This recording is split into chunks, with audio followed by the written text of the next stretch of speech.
Hello, this is an episode of Just Turn Heel. Please introduce yourself. I am Vyra LeStrange. Okay, this show, like basically, I want to promote all these wrestling talents. So the very first question I'm going to ask you, what got you into wrestling? What interested you? Um, so fun fact, I had my very first wrestling match when I was 14. Um, at the time I was homeschooled, didn't have a lot of friends, and my mom was a store manager for Dollar General, and she had just hired this woman, and she had a son around my age who was also homeschooled, didn't have a lot of friends. And she's like, well, my husband, he's an indie wrestler, we do all these shows, it would be cool if she came and tagged along. And me and her son Will became best friends. We were inseparable, and I just started tagging along with them to shows. And I was actually at his house one night during one of his training sessions, and he told me to get in the ring and gave it a try, and I fell in love with it. Outstanding. So, what wrestlers would you say influenced you? I know you got into that from watching that, but what wrestlers you say, wow, this is something I would like to replicate, or something that really piques my interest? Growing up, I idolized Shawn Michaels and Mickey James. What influenced you? What did they bring to the table that really? Gosh, I loved how Mickey James was just so out there. She was crazy, and she wasn't like afraid to go out there and do things, like whether it was embarrassing to herself or other people. She just wanted to for people to feel a certain way and be entertained, and I loved that about her. And Shawn Michaels, I feel like, there's really not much of an explanation there. He's probably the greatest of all time. Very I good. just I found his resiliency. I think his resiliency is what drawn me to him so much. Do you Okay with Shawn Michaels, because there's different levels? Which Shawn Michaels do you think is the most impactful? The early, like the Rockers days, or the DX days? Which one do you? So when I started watching wrestling, it was around the time that Triple H was going through the feud with the Legacy. Mhm. And he had said, I'm going to make a phone call. And he called Shawn Michaels. And that's when I really started like getting into it. But after watching it for a while, I went back and watched older tapes. And honestly, I think like my favorite era of Shawn Michaels was the whole feud he had after he returned from, his drug and issues and his back surgery. And he had that whole feud with Triple H. That's probably my favorite Shawn Michaels era. Outstanding. And I think that's probably one of his best work sets too, when he Oh, got for to, sure. yes. So this is, Those are my favorite matches ever. well, pretty much all his matches are really good. So it's like he was a workhorse for a reason. Oh, Some yeah, people have highs and lows, but Shawn Michaels, when he's going to do a match, no matter who he's going against, he's going to put it full effort. for So here's sure. another question that could be associated with that. What match, and this doesn't have to be a Dave Meltzer five-star match. What match do you feel was one of the best matches you ever saw like that? Wow, this is great. Again, it goes back to Shawn Michaels with Shawn Michaels and The Undertaker at WrestleMania 25. Yeah, that's a lot of people have said it. That's that is an iconic match. Anytime you say what's my favorite anything about anything, it's going to have to do with Shawn Michaels. No, that he's the best for one reason, right? Right. So here's another question. I asked this, and I'm not trying to be controversial, like this is to open up. What do you feel the indies mean to you? What do I feel like the indies mean to Yes, me? yes. I feel like the indies is probably the most important aspect of wrestling, because like WWE, AEW, that's great. They're superstars and they're talented at what they do. But it's more of like if Hollywood turn was just wrestling. Mhm. You don't see the stuff like the stuff we do in the indies, it's old school stuff. And I think that's the best part about wrestling. That's good So too. the indies, I think like because there was a interview with Triple H and he said something along the lines of, I'm not looking for wrestlers, I'm looking for superstars. It's great if you were in the indies, but that's not necessarily what I'm looking for. Um, and I definitely see his point, because he's like, well, we just need your look, we can train you later. Mhm. But here in the indies, it's not like that. You're coming to wrestle to wrestle. You're not going to make a whole lot of money out of this. If you do, it's going to be just enough to barely get you a tank of gas. But you're doing this because it's something that you're love and you're dedicated for. And I think that's something wrestling is missing. Well, that's good because that's my next question. I said, because indies, like, it was a term that a lot of people have heard, but now more people are getting into. So that aspect is missing. And that's the question I was going to ask. That, like, people don't know how to put the ring together because people want the instant gratification. So if you had to speak with someone, say, the indies are where they go, how would you entice them? Because you can't say hot dog and a handshake anymore because no one even knows that anymore because they think money, which is unfortunate because there's no passion. The thing about wrestling, which where I train as well, Diamond Championship Wrestling, um, it's being performed at like a WWE level on a budget. Being trained by Scott Armstrong. Scott Armstrong is the one that runs this place, basically. And that's great because you're having a camera pointing at you, and like you have all these rules and regulations to make it like what it is. And it's steadily growing, which is a good thing. But the Diamond Championship Wrestling is bougie compared to other indie wrestling promotions. So when you go to these other places, you actually get to wrestle. You learn your crowd work. If you mess up, like, it's okay, because it's not like you have 100 different cameras pointing at you. Obviously, you don't want to make your mistakes so noticeable that the crowd just isn't a fan of it.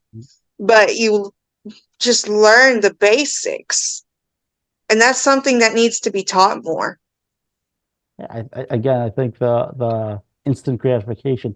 But you did bring up Scott Armstrong. Do you want to talk about the Armstrong family? Because I think that's Yeah. another thing. A lot of people don't know the history of wrestling because the Armstrongs, like where you hear Cody Rhodes, there's more than one royal family. The Armstrongs was it's a royal family of wrestling. Bullet Yeah, Bob was Armstrong. amazing. So can you do a little bit of discussion on that? So Scott Armstrong, his brothers, their dad is what started their wrestling legacy. His name was Bullet Bob Armstrong, and probably one of the best to ever do it. The only reason he didn't go to the WWE is because he didn't want to travel. But he was on that level, and people would come to these shows just to watch Bullet Bob Armstrong. He built Ric Flair and Hulk Hogan the same night at Expo Hall. He has so much history. The man wrestled up until the day he died. He was in his 80s and he wrestled with a catheter. That's how dedicated he was to this business. And then from there, his sons started training. His sons got discovered. And we all know one member of the Armstrong family very well, Road Dogg. Mhm. And then Scott Armstrong, he didn't get really introduced to the WWE until he was in his mid 40s. And there he started working as a referee. And he was like, because Stephanie McMahon is the one that brought him in. He was like, are you sure? Because I'm in my 40s. I'm kind of getting on up there in age. No one wants this on TV. And Stephanie was like, that couldn't be further from the truth. We're going to have you go out there and we're going to have you referee. Because Scott Armstrong wrestled for a long, long time, but he was kind of done with that aspect of it. So he started refereeing these matches. And then slowly he kind of wanted to step away from the camera side of it and start working the cameras. So he grew an interest for being a producer, and he still refereed for a few more years after that until Stephanie McMahon gave him the job as one of the top producers for the WWE. And he was with the WWE for like 15 years. And then He was released and then he got signed over to Diamond Championship Wrestling and he's making DCW what it is. Outstanding. See, it's that small things, and it's you appreciate that. That's a good thing. I think that's another thing. A lot of young people do not appreciate the I'm not gonna I don't want to say like a term, the grind of like wrestling. Like a lot of people say, oh, we want this, this, this. Now the next couple of questions, I ask this to everyone. One Okay. of the things that my pet peeve, wrestling moves are not being protected. Like I remember when I was a kid, the pile driver. Once you're in the pile driver, it's over. But now it's like a setup move. Do you have like a set of moves that you think should be protected? I don't, I mean, every move should be protected. Obviously, like you said, pile driver, that's a risky bump. DDTs, honestly, if you don't know how to take a DDT, that is a rough bump. Anything that involves like landing on your face, kind of close to your head, that's a that's risky in itself. So I think just anywhere along those lines specifically. Okay. Uh, Next question. If you were a booker, okay, what would you set up? What narrative would you follow? Um, so a I know lot you of just got into the issues. business, but it's just to turn the head because there's a lot of aspects of wrestling. So you don't have to like pinpoint to this. You could do something different. So So a lot of issues that I see very early on, and it's funny you asked that because I just had this conversation with someone last night as well. Um, I'm not spying on you, I swear. I literally just had the same conversation last night. That's crazy. One thing that absolutely stands out to me is that these promoters are just booking any and everybody without doing a background check on these people. So you're hiring people who may or may not have any experience or little to no experience, people who are overselling themselves on how great they are. It takes about 5 minutes to find out anything you want to know about people in this business.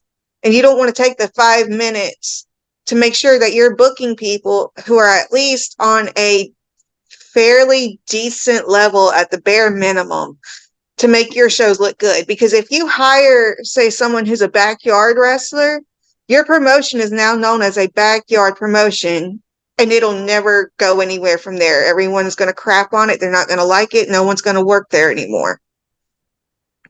So that's the main thing. Do your background check on these people who you are hiring to come do these shows for you. Outstanding. That's true. Now, my next question, I ask all the people, and it's strange. I 99.9% have the same answer. So I want to see, what do you think is the most important aspect of wrestling? Ability, look, or character?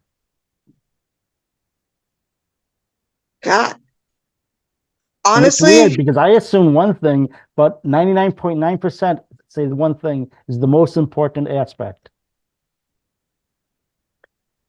the way you look, Huh? the way you look is probably the most important thing you can possibly do. And this has been instilled to me for a long, long time now.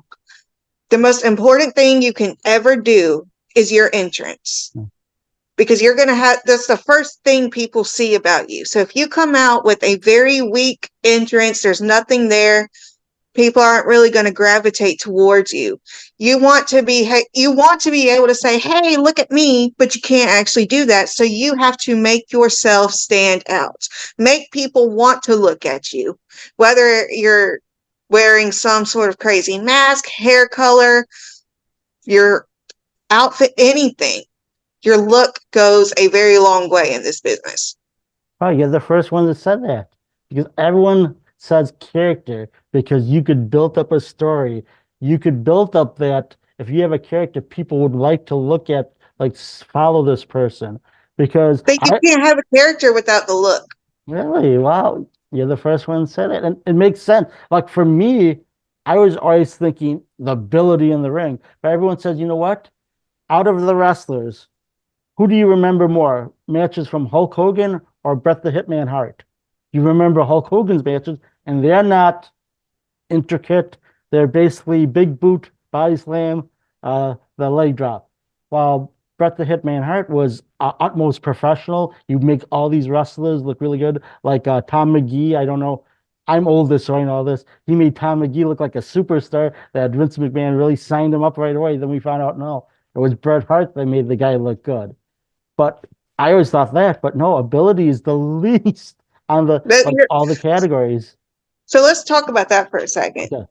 Everyone has different abilities. Everyone says because a lot of worked for where I've trained other places that didn't work out. That's a story for another day. But they're going to say you need to know how to do absolutely everything in this business. You don't necessarily have to know how to do everything because you're not going to have the ability to do everything. The things that Kofi Kingston can do, I would never be able to pull off in a million years. I know that. But that doesn't make me any less of a wrestler than he is. He's just more good at the flashy athletic stuff. So I have to find ways to make up for that to be just as entertaining as he is. So you don't have to have a whole lot of ability in this. I definitely agree on doing lots of cardio, stretching. If you can do it, gymnastics. I've thought about taking up gymnastics classes on the side to try to help with that. It would definitely go a long, long ways, but you don't necessarily have to have the same ability as everyone else. You just have to be able to be as entertaining as everyone else. You're the first person that actually put perspective on that. Thank you. That was very, thank you very much. Another question. This is the one that I thought people are going to answer the opposite way, but everyone says the one. What do you think is the most misunderstood concept of being a wrestler? I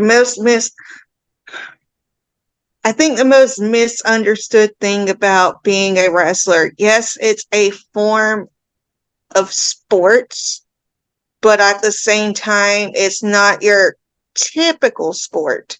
So what I mean by that is it's literally in WWE's title, World Wrestling Entertainment, which means that professional wrestling is a form of entertainment, and which means that as a professional wrestler, you are an entertainer. So you can go out there and you can be athletic and all that, but if you're not entertaining, it means nothing. So that, and I think a lot of people don't understand that. If you're in this business to win, you're in the wrong business. Because if someone is paying $10, $15, $20 to come see you, you need to give them $10, $15, $20 or even more worth of entertainment so they can come back and see you. You're an entertainer. You're not so much as an athlete as you are an entertainer. And I think a lot of people don't understand that. Thank you. That's one of the things I always thought what people would say, oh, people won't take you seriously. But no, everyone doesn't think that's the problem. The problem is what you said, it's the entertainment part. Well, that's very interesting. Okay, this is another generic question. Sorry. What is your ultimate goal? What is your dream?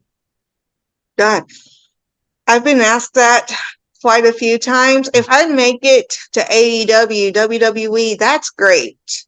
But for someone who was once told that I am the perfect example as to why women don't belong in the wrestling business, and now I'm here, I'm being trained under Scott Armstrong, and I'm getting to go do all these shows and I'm learning so much. Like, that's a huge accomplishment in itself.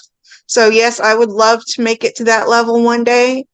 But really and truly, I just want to see how far I can take it from here because I've learned a lot in the 1 year I've been into this.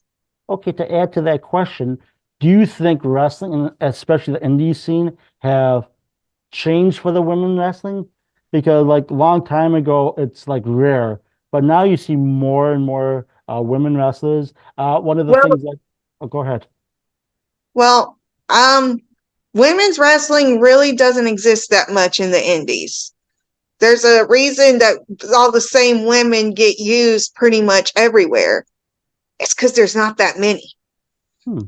So, and that's a lot of issues women have with this is for one, women are always going to get over better than the men. That's just how it is. Men like to look at the women. It is what it is on that. So, but then you also have some promoters that are very old timey, still see wrestling, women's wrestling as a bathroom break. And then when they do promote these shows, like there's a lot of pressure on you because now you have to do this perfectly. And so you don't kind of prove his point about what he just said about you. There's a lot of pressure on that. Women's wrestling, it's very mistreated because but then you also have other people who say we need more women's wrestlers. You get more women wrestlers and then you mistreat them and they don't want to have anything to do with the business anymore. So it's kind of a lose-lose situation. Women's wrestling deserves to be treated better. It's finally getting the recognition that it deserves, but it's not being held on the same level of respect as it is the men. Do you see anyone that's doing a better job with that? I think there are some promotions around where I live. It's very hit or miss. I can't really say anything about anywhere else.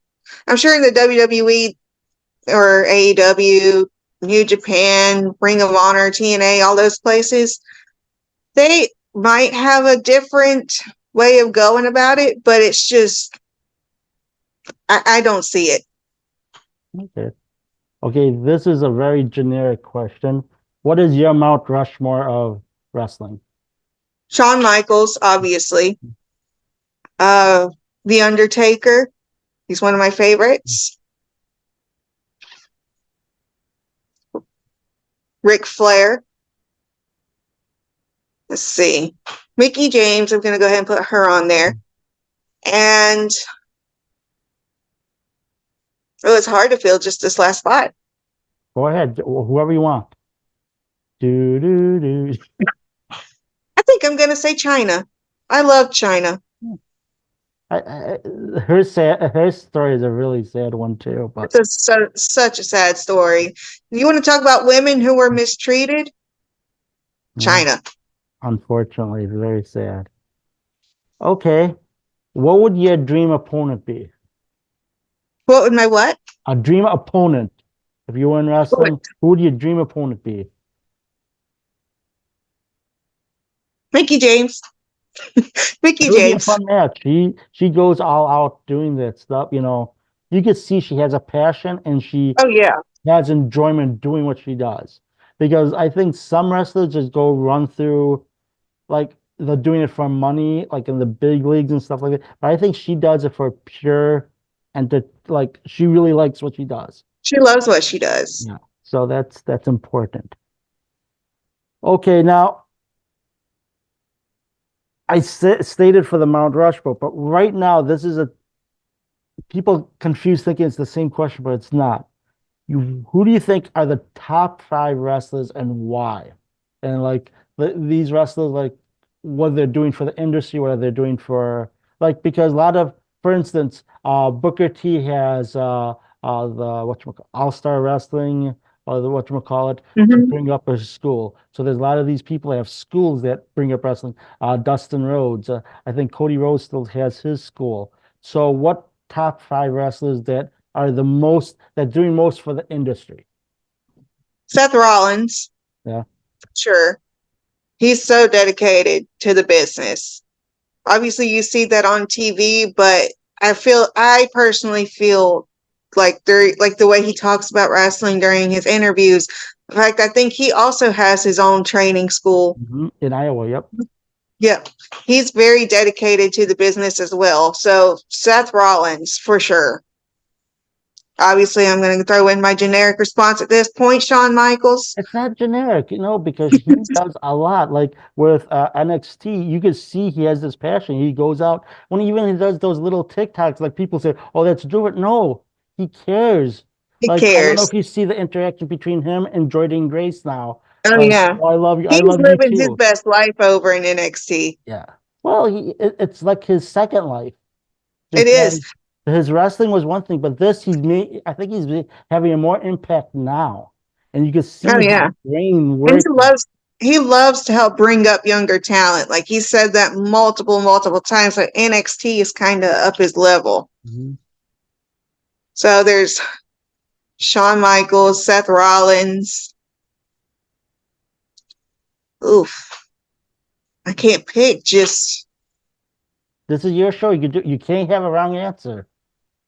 I think honestly Triple H.